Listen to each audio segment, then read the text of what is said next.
The first punch landed like a thunderclap, splitting my lip and sending me sprawling onto the cold asphalt. I tasted blood, metallic and sharp, as laughter erupted from the circle of guys around me, their faces blurred by the dim streetlights of Camden, New Jersey. I was 16, scrawny, and already marked as different, too soft, too quiet, too beta in a world that worshipped alphas. "Get up, freak," one of them sneered, his voice thick with the kind of cruelty that thrives in high school parking lots. I scrambled to my feet, heart pounding, knowing I couldn't fight back, not because I lacked the courage, but because I'd learned early that survival meant hiding who I was. My name was Eli Carter, and in a town where being tough and straight was the only currency, I was bankrupt. By day, I wore oversized hoodies and kept my eyes down, blending into the background like a ghost. By night, I dreamed of a life where I didn't have to pretend, where I could love who I wanted without fear of fists or judgment. That night, as I limped home with bruises blooming across my ribs, I swore I'd escape Camden's chokehold. But freedom, I'd learn, came at a price I could never have imagined. The year was 2015, and Camden was a city of sharp edges, boarded up row houses, sirens wailing through the night, and a culture that chewed up anyone who didn't fit.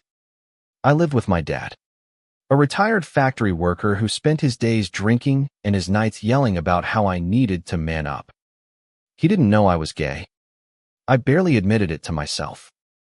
The word felt like a grenade, one I kept pinned inside my chest, terrified of what would happen if it went off.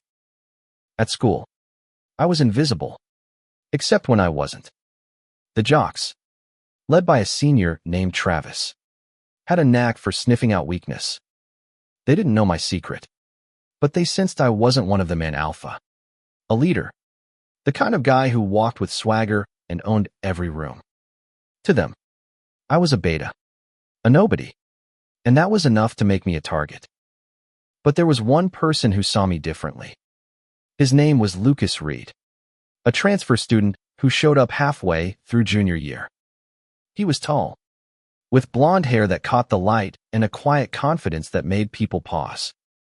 He wasn't loud like the other guys, but he carried himself like he didn't need to prove anything. The first time he spoke to me, I was sitting alone in the library, sketching in a notebook to avoid the chaos of the cafeteria. "You're good at that," he said, nodding at my drawing of a city skyline. His voice was warm, like he actually meant it. I froze, and used to anyone noticing me, let alone praising me. "Thanks," I mumbled, my cheeks burning. I waited for the catch, the moment he'd laugh or call me a loser. But he just sat down across from me, his green eyes steady, and started talking about art, music, anything but the hell's cape of high school. Over the next few weeks, Lucas became my anchor. We'd meet in the library, sharing stories about places we wanted to go: New York, San Francisco, anywhere but Camden.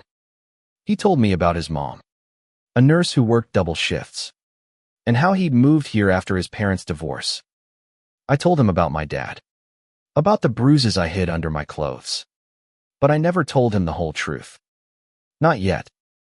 One day, as we walked home through a park, Lucas stopped by a rusted swing set.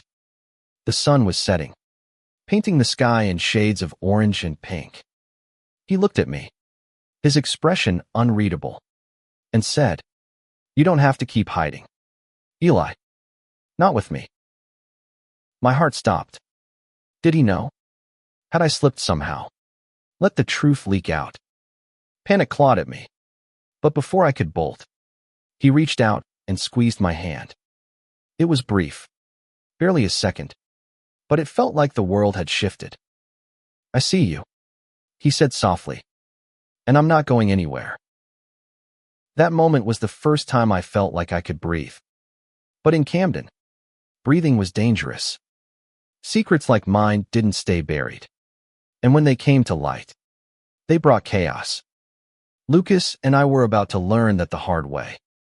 The next few months were a tightrope walk. Lucas and I grew closer, meeting in secret spots, a diner on the edge of town, an abandoned lot by the river where we could talk without eyes on us. He told me he'd known he was gay since middle school, but had learned to keep it quiet. His confidence gave me courage, but it also scared me. He was fearless in a way I wasn't, willing to steal glances in public, to brush his hand against mine when no one was looking. One night, we sat on the roof of his mom's apartment building, the city sprawling below us like a map of broken dreams. The air was thick with summer heat, and I could feel the sweat on my palms as I sat closer to him than I'd ever dared. "Why do you stay here, Eli?" he asked, his voice low. "You're better than this place." I laughed. Bitter. Where would I go? I've got no money. No plan. Just a dad who'd rather see me dead than. I stopped. The word gay caught in my throat. Lucas turned to me, his eyes searching mine. Then what? I wanted to say it, to let the truth spill out, but fear choked me. Instead, I leaned forward, and before I could overthink it, I kissed him. It was clumsy, desperate, my heart hammering so loud I thought it would wake the whole city. He kissed me back, slow and sure, and for a moment, Camden didn't exist. But the world has a way of crashing in. The next day at school, Travis and his crew were waiting for me by my locker. Someone had seen us in the park. Not the kiss, but enough to start rumors. "Carter's got a boyfriend," Travis taunted, shoving me against the wall. "That true, Beta?" I denied it, my voice shaking. But the damage was done. By lunch, the whispers had spread, and Lucas's name was tangled up in them. I avoided him all day, guilt and fear twisting in my gut. I dragged him into my mess, and now we were both targets. That night, I found Lucas waiting for me outside my house. His jaw was tight, his eyes blazing. "You can't keep running, Eli," he said. "They'll tear you apart either way." "I'm trying to protect you," I snapped, my voice breaking. "I don't need protecting," he said. "I need you to stop hiding." But hiding was all I knew. And as the rumors grew louder, I realized Camden wasn't just a Kaji, it was a battlefield. To survive, I'd have to fight. But fighting meant risking everything. Lucas, my future, maybe even my life. The days after the rumors started were like walking through a minefield. Every glance at school felt like a blade. Every whisper, a warning shot. I avoided Lucas. Not because I wanted to, but because I thought distance would keep him safe. It didn't. Travis and his pack were relentless, cornering me in hallways, leaving notes in my locker with slurs scrawled in jagged handwriting. I took the hits, kept my head down, and told myself it would pass. But Lucas wasn't wired like me. He didn't bend. He pushed back. One afternoon, I saw him in the cafeteria, staring down Travis like he was daring him to throw a punch. My stomach twisted as I watched from across the room, hidden behind a crowd. Travis said something I couldn't hear, his smirk venomous, and Lucas stepped closer, his voice carrying just enough for me to catch. "You're pathetic." The room went quiet. Travis's face darkened, and before I could move, he shoved Lucas hard enough to send him crashing into a table. The crowd gasped, some cheering, others frozen. I wanted to run to him, to scream, to do something, but my feet wouldn't move. Lucas got up, blood trickling from his lip, and walked out without looking back. That night, I found him at our spot by the river, sitting on a concrete slab, tossing pebbles into the water. His face was bruised, but his eyes were steady, like he'd already made peace with the fight. "Why didn't you stay out of it?" I asked, my voice raw. "You're making it worse." "Worse than what?" He shot back. Hiding who you are? Letting them win. They will win, I said. This isn't some movie. Lucas, they'll hurt you. They'll hurt us. He stood, closing the distance between us. I'd rather get hurt than live a lie. Wouldn't you? I didn't answer. I couldn't. The truth was, I wasn't sure what I'd choose, safety or freedom. Lucas made it sound simple. But nothing about this was simple. Not in Camden. Not when every step felt like it could be your last. The summer before senior year was a pressure cooker. My dad's drinking got worse, and the house felt like a prison. I started sneaking out to meet Lucas. Our time together a stolen rebellion against the world. We'd drive his beat-up Honda to the edge of town, where the city lights faded into fields, and talk about running away. New York was our dream, bright, chaotic, a place where we could be ourselves without looking over our shoulders. But dreams don't pay for gas or rent, and reality kept creeping in. Lucas got a job at a diner, saving every penny for our escape. I worked odd jobs mowing lawns, cleaning gutters, anything to keep my dad off my back. We were so close to something real, something ours. But Camden had other plans. One night, we were at the diner after Lucas's shift, sharing a plate of fries in a corner booth. The place was half empty, the jukebox playing some old Springsteen song. Lucas reached across the table, his fingers brushing mine. And for once, I didn't pull away. That's when Travis walked in. He wasn't alone. Two of his buddies flanked him, their eyes locking onto us like predators. My heart sank as they sauntered over, Travis's grin sharp enough to cut. "Well, look at this," he said, loud enough for the whole diner to hear. "Camden's favorite lovebirds." Lucas didn't flinch. "Get lost, Travis," he said, his voice calm but edged with steel. Travis leaned in, his breath reeking of beer. "You think you're tough? Reed, you're nothing. And your little boyfriend, he's even less." I wanted to disappear, to sink through the floor and vanish. But Lucas stood, squaring his shoulders. "Say it again," he challenged. Before Travis could respond, the diner's owner, a grizzled guy named Sal, stepped in.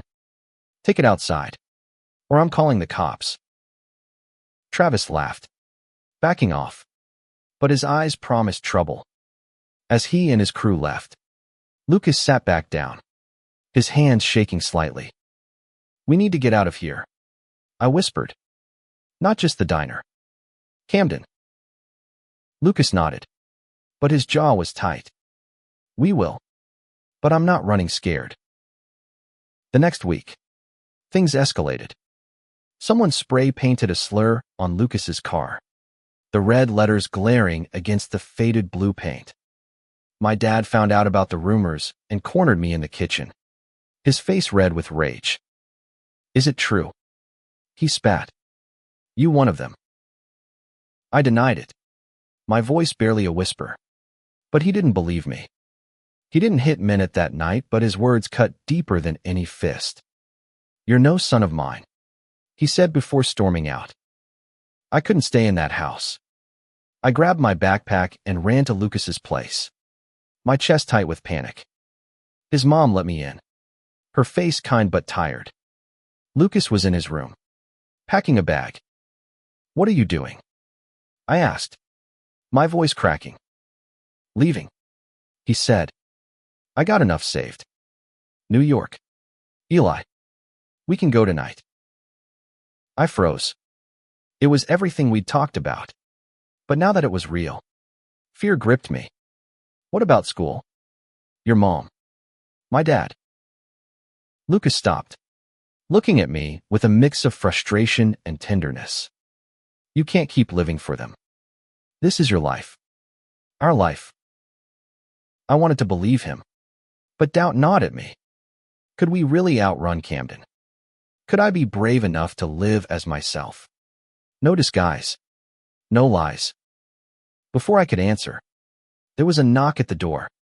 Lucas's mom answered, and I heard voices angry. Familiar. Travis and his crew. They'd followed me. The air in Lucas's apartment turned thick with tension as the voices grew louder. I peered through the cracked door and saw Travis, flanked by two of his buddies, their faces twisted with menace. Lucas's mom, Maria, stood firm, her voice steady despite the tremble in her hands. You boys need to leave, she said. Now. Travis smirked, leaning against the doorframe. Just want a word with your son, ma'am, and his little friend. My stomach churned. I grabbed Lucas's arm, whispering, we need to go? Out the back. But Lucas shook his head, his eyes blazing. I'm done running. He stepped toward the door, ignoring my protests. Lucas, don't, I hissed. But he was already moving. He pushed past his mom, facing Travis head-on. What do you want? Travis's grin widened. Just making sure everyone knows who you really are. Reed. You and Carter. The words hit like a gut punch. But Lucas didn't flinch. You don't scare me, he said, his voice low and dangerous. Get out. For a moment, it looked like Travis might back down. But then one of his buddies, a hulking guy named Derek, stepped forward, cracking his knuckles. Maria grabbed her phone, dialing 911. And that's when things went to hell. Derek lunged, aiming for Lucas. But I threw myself between them, taking the hit. Pain exploded across my jaw, and I hit the floor, vision swimming. Lucas shouted my name, tackling Derek before he could swing again. The room erupted into chaos, fists flying, Maria yelling, furniture crashing. By the time the police arrived, Travis and his crew were gone, leaving Lucas and me bruised and bleeding on the floor. Maria was shaking, tears in her eyes as she helped us up. The cops took our statements, but their questions felt like accusations. You sure you didn't start this? One of them asked, eyeing us like we were the problem. After they left, Maria sat us down, her face pale. You boys can't stay here, she said. Not like this. Lucas nodded, his expression grim. We're leaving tonight. I wanted to argue, to cling to the familiar, but the pain in my jaw and the fear in Maria's eyes silenced me. We packed what we could, clothes, some cash, my sketchbook, and slipped out the back door as the city slept. New York was a 5-hour drive, and Lucas's Honda groaned the whole way. We didn't talk much, the weight of what we'd left behind pressing down on us. I kept replaying the fight, the look in Travis's eyes, the way my dad's words echoed in my head. Was I really doing this? Leaving everything for a chance at a life I didn't even know I could have. We reached the city at dawn, the skyline rising like a promise. Lucas parked near a cheap motel in Brooklyn, and we checked in with what little money we had. The room smelled of stale cigarettes, but it felt like freedom. For the first time, I let myself imagine a life where I didn't have to hide. Lucas flopped onto the bed, exhaustion etched into his face. We made it, he said, a small smile breaking through. I sat beside him, my heart racing. What now? He took my hand, his grip firm. We figure it out. Together. For a while, we did. Lucas got a job at a coffee shop, charming customers with his easy smile. I found work as a dishwasher in a diner. My hands raw from scrubbing, but my spirit lighter than it had ever been. We rented a tiny studio apartment, barely big enough for a mattress and a hot plate. But it was ours. At night, we'd walk through the city, holding hands under the neon lights, unafraid. But Camden wasn't done with us. One day, I got a call from my dad. His voice was slurred, angry. You think you can just run off? I know where you are. My blood ran cold. I didn't tell Lucas, not wanting to worry him, but the fear crept back, a shadow I couldn't shake. I started looking over my shoulder, expecting Travis or my dad to appear at any moment. Then, one night, it happened. We were walking home from a late movie, laughing about something stupid, when I saw him, Travis, leaning against a street lamp, his eyes locked on us. He wasn't alone. Derek and another guy stood nearby, their faces unreadable in the dark. "Miss me, Carter," Travis called, his voice dripping with malice. Lucas stepped in front of me, his body tense. "Walk away, Travis. This isn't your town." Travis laughed, stepping closer. "You think you're safe here? You're still nothing." My heart pounded as I grabbed Lucas's arm, pulling him back. "Let's go," I whispered, but he didn't move. Before I could stop him, Lucas swung, his fist connecting with Travis's jaw. The fight was fast and brutal, a blur of shouts and blood. I tried to pull Lucas away, but Derek grabbed me, slamming me against a wall. Pain shot through my shoulder, and I heard Lucas yell my name. Then, headlights. A car screeched to a stop, and a stranger, a burly guy with a Brooklyn accent, jumped out, yelling at Travis and his crew to back off. They scattered, disappearing into the night. But not before Travis shot me a look that promised he wasn't done. The stranger helped us up, asking if we were okay. Lucas nodded, wiping blood from his lip, but I could barely speak, my body shaking with adrenaline and fear.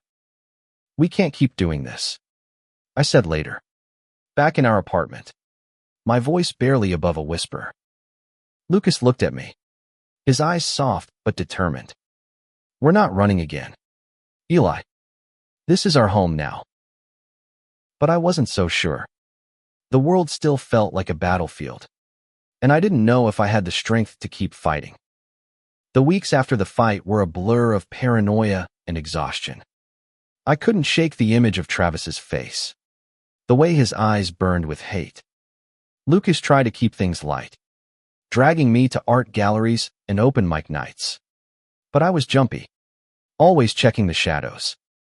New York was supposed to be our sanctuary, but it felt like Camden had followed us, a ghost we couldn't outrun. Lucas noticed.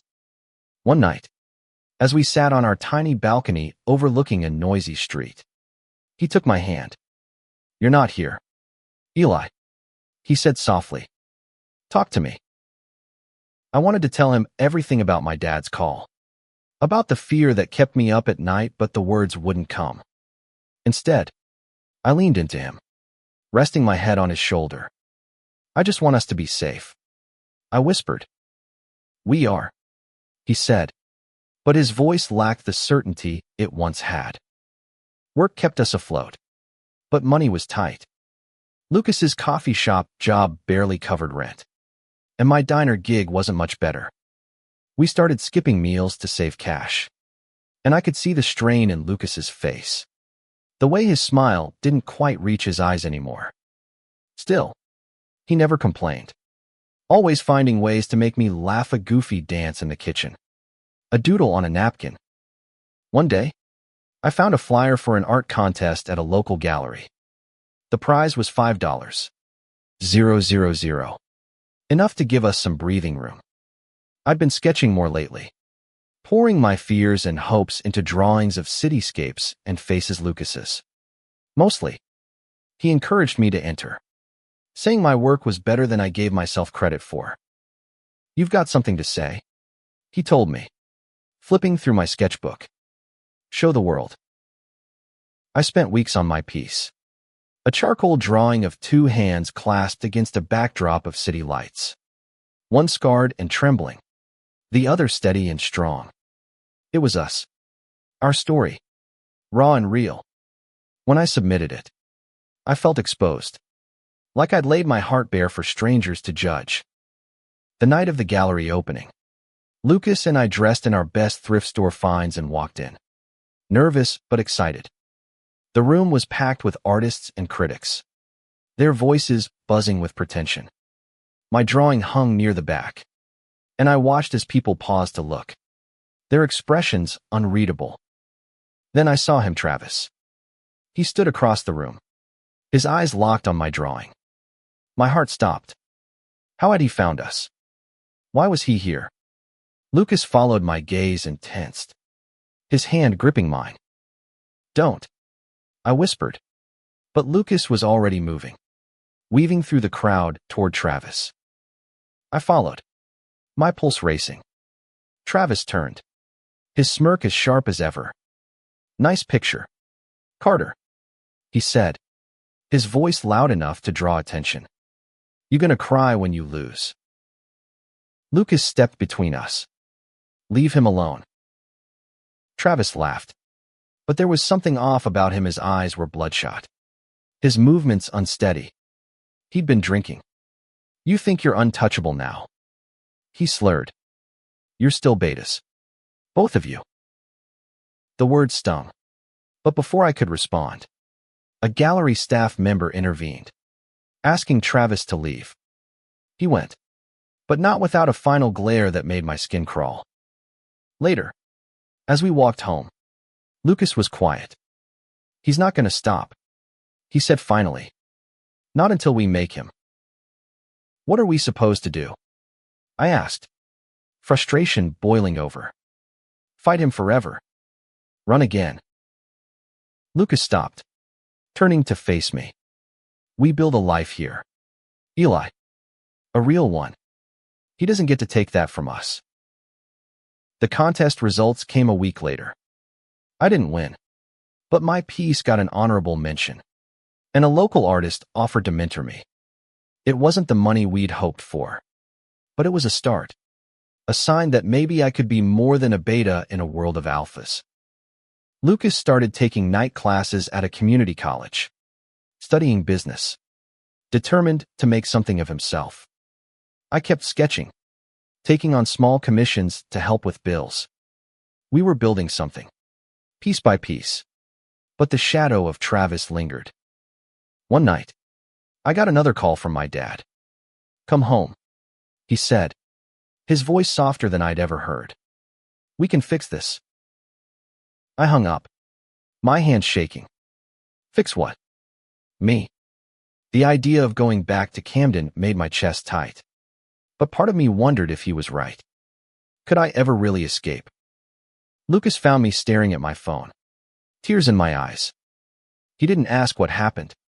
He just pulled me into his arms and held me until the world felt steady again. We're enough, he whispered. You and me. We're enough. But the calls kept coming, and each one chipped away at my resolve. I started to wonder if I was strong enough for this life. For Lucas. For myself. The calls from my dad became a nightly ritual, each one a mix of pleas and threats. You're breaking your mother's heart, he'd say, even though Mom had been gone for years. Then, don't make me come find you. I stopped answering, but the voicemails piled up, each one a reminder that Camden wasn't done with me. Lucas noticed the change in meth way I flinched at loud noises, the way I stopped sketching as much. He tried to pull me out of it, planning little dates to Coney Island or free concerts in the park. But the fear was a weight I couldn't shake. Travis hadn't shown up again, but I felt him everywhere, like a storm waiting to break. One evening, as we sat in a crowded subway car, Lucas leaned close, his voice barely audible over the rumble. You're slipping away, Eli. I can't lose you to this. I'm trying, I said, my throat tight. But it's like the world doesn't want us to win. He took my face in his hands, his eyes fierce. Then we make our own world. His words stuck with me, a lifeline in the chaos.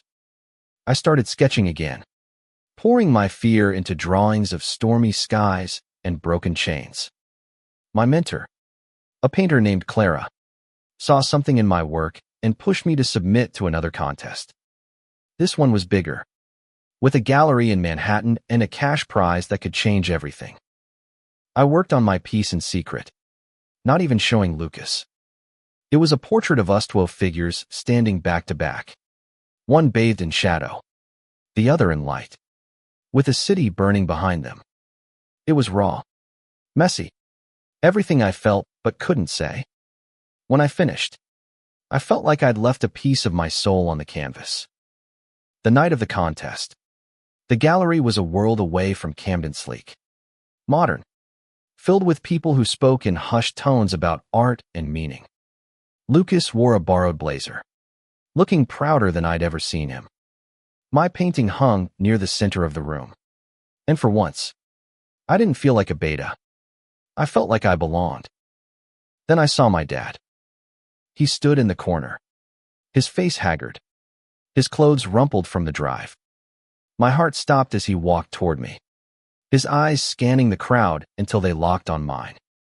"Eli," he said, his voice rough. "We need to talk." Lucas stepped beside me, his hand on my arm. "You okay?" he whispered. I nodded, but I wasn't. My dad's presence was a violation, a crack in the life we'd built. "What are you doing here?" I asked, my voice shaking. "I came to bring you home," he said. "This isn't you. This life you're living." Lucas bristled, but I held up a hand, stopping him. "This is my home," I said, the words surprising me with their strength. "You don't get to decide who I am." His face twisted, a mix of anger and pain. "You're my son.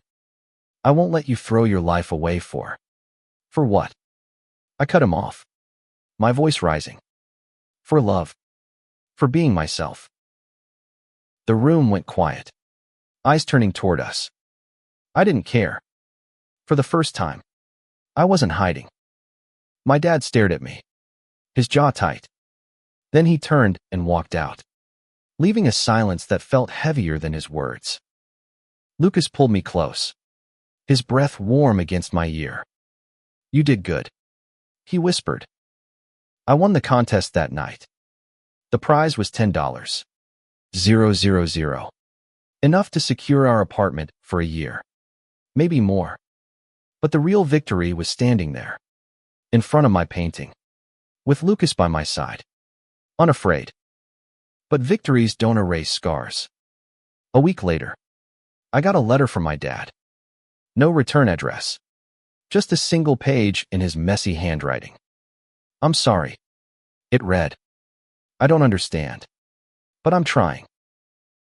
I didn't know what to feel. Part of me wanted to believe him, to hope for something better. But another part knew trust was a long road. I showed the letter to Lucas, expecting him to tell me to burn it. Instead, he said, "Maybe he's changing. People can surprise you." I wasn't so sure, but I tucked the letter away, a small spark of hope I wasn't ready to extinguish. Meanwhile, Travis was still out there.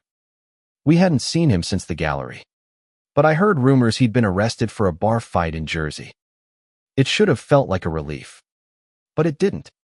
He was a symptom of a bigger disease, one that lived in the stares of strangers, the whispers we still heard sometimes. Lucas and I kept building our life, step by step. I started taking art classes, mentored by Clara, who saw potential in me I was only beginning to believe in. Lucas's coffee shop promoted him to manager, and he talked about opening his own place one day. We were young, broke, and happy, but the world still had its claws in us. The money from the contest gave us breathing room, but it didn't erase the past. I started noticing changes in Lucas' small things, like the way he'd check his phone more often, or the tension in his shoulders when he thought I wasn't looking. He said it was work stress, but I knew him too well. Something was wrong. One night, as we lay in bed, the city's hum filtering through our thin walls. I asked, "What's going on?" "Lucas, don't lie to me." He sighed, rolling onto his side to face me. It's my mom, he said. She's sick.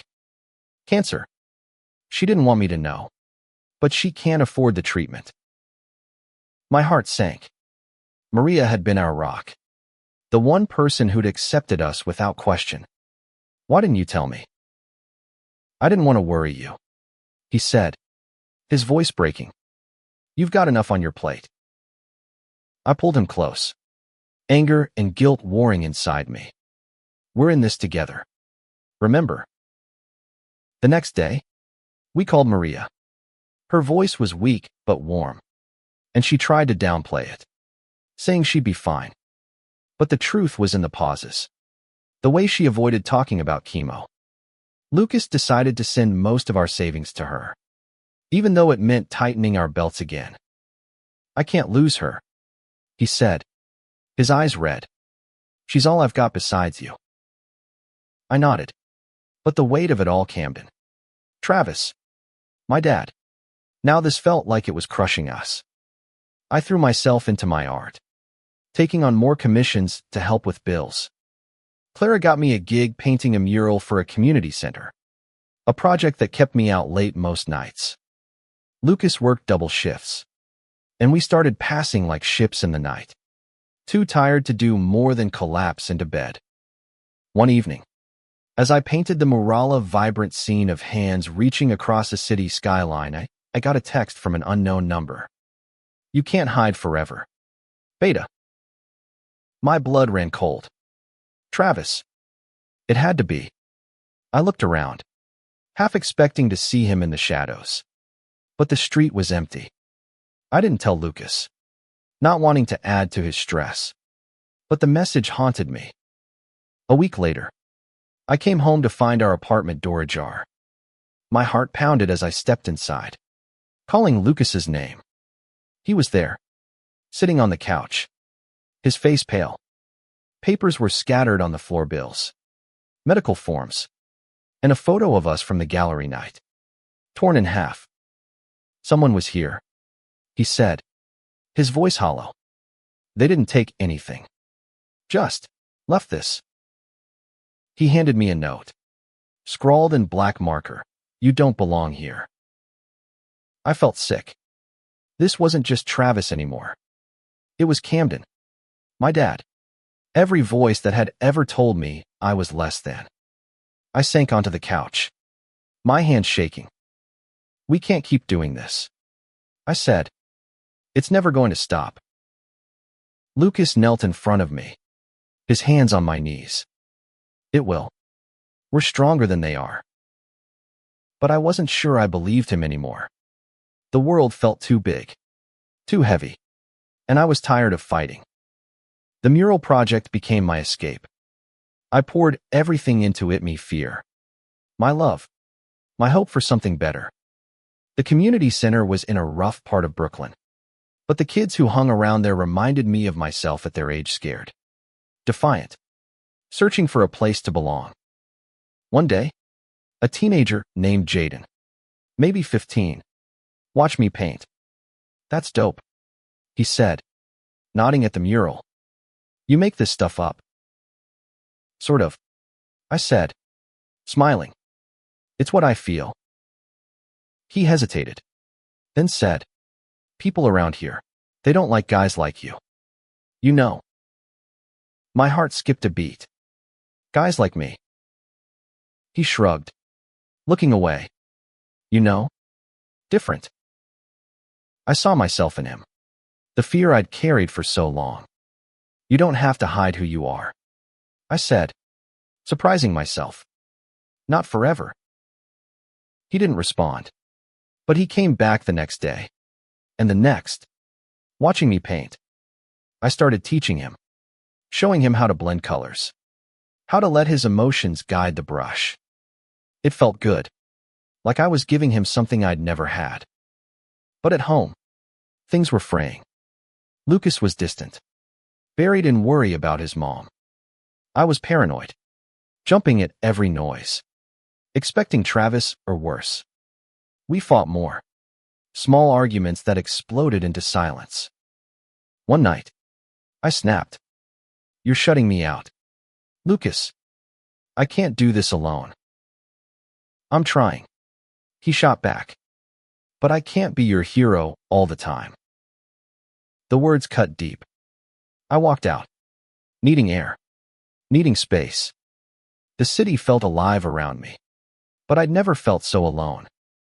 The city swallowed me that night, its lights and noise a blur as I wandered aimlessly. I ended up at the community center, staring at the half-finished mural. The hands reaching across the skyline felt like a lie now, a dream I wasn't sure I could hold on to. I sat on the sidewalk, my sketchbook in my lap, and started drawing angry, jagged lines that mirrored the chaos in my head. When I got back to the apartment at dawn, Lucas was waiting, his eyes red from lack of sleep. "Where were you?" he asked, his voice raw. "Needed to think," I said, avoiding his gaze. He stepped closer, his hands clenched. "You can't just disappear, Eli. Not now." I wanted to scream, to tell him I was drowning. But instead, I said, "I don't know if I can keep doing this." His face fell. "What are you saying?" "I'm saying maybe Thesis. New York. All of it was a mistake." The words hung between us, heavy and final. Lucas stared at me, then turned away. His shoulders slumped. "If that's what you think, then go." I didn't. Not that night. But the rift between us grew, a crack we couldn't seem to bridge. A few days later, I got a call from Clara. The community center wanted to unveil the mural at a big event, with local artists and city officials attending. "It's a chance to show who you are," she said. "Don't miss it." I threw myself into finishing the mural, working late into the night. Jaden started helping, his quiet presence a comfort. He told me about his own struggles, how he'd been kicked out by his parents for coming out, how he was crashing with friends. I saw my younger self in him, and it made me want to fight harder. Not just for me, but for him. The night of the unveiling, the community center was packed. Lucas came, despite our fight, standing in the back with a guarded expression. I stood by the mural, nervous but proud, as Clara introduced me. "This is Eli Carter," she said, her voice carrying over the crowd. "An artist who's turned pain into beauty." The crowd applauded, and for a moment, I felt like I could breathe. Then I saw Dad, standing near Lucas, his face unreadable. My stomach dropped. After the speeches, he approached me. "I saw your letter," I said before he could speak. "What do you want?" "I want to understand," he said, his voice low. "I don't get it, Eli. But I'm here." I didn't know what to say. Part of me wanted to push him away, to protect the life I'd built. But another part saw the effort in his eyes, the way he was trying, however clumsily. Lucas joined us, his hand brushing mine. "You okay?" he asked. I nodded, my throat tight. "Yeah, I think so." My dad looked at Lucas, then back at me. "This him?" I braced myself, but Lucas stepped forward, extending his hand. "Lucas Reed. Nice to meet you." My dad hesitated, then shook his hand. It wasn't acceptance. Not yet. But it was something. After the event, Lucas and I walked home, the silence between us softer now. "I'm sorry," I said finally, "for what I said. I don't think this was a mistake." He stopped, pulling me into a hug. "We're going to be okay, Eli. We just have to keep fighting." But the fight wasn't over. A week later, I got another text from the unknown number. "You're not safe." I showed it to Lucas, expecting him to brush it off. But his face darkened. "We need to end this," he said. "How?" I asked, fear creeping back. He didn't answer, but I could see the wheels turning. Lucas wasn't one to sit back and wait. The next day, he told me he'd tracked down Travis through a mutual friend. He was living in Jersey, still causing trouble. I'm going to talk to him, Lucas said. No, I said, panic rising. He's dangerous. I'm not fighting him, Lucas said. I'm telling him we're done. He doesn't get to control us. I begged him not to go, but Lucas was stubborn.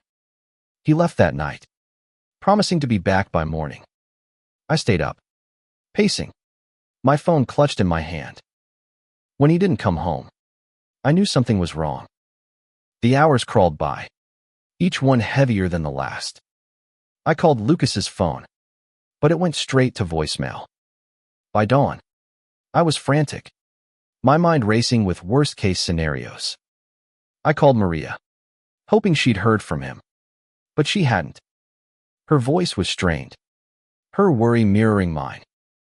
I grabbed my jacket and headed to Jersey, using the last of our cash for a bus ticket. Lucas had mentioned a bar where Travis hung out, a dive near the Camden waterfront.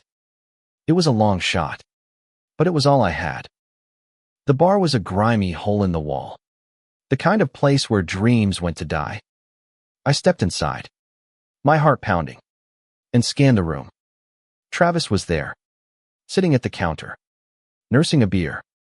No sign of Lucas. I approached, my hand shaking. Where's Lucas? I demanded, my voice louder than I'd intended.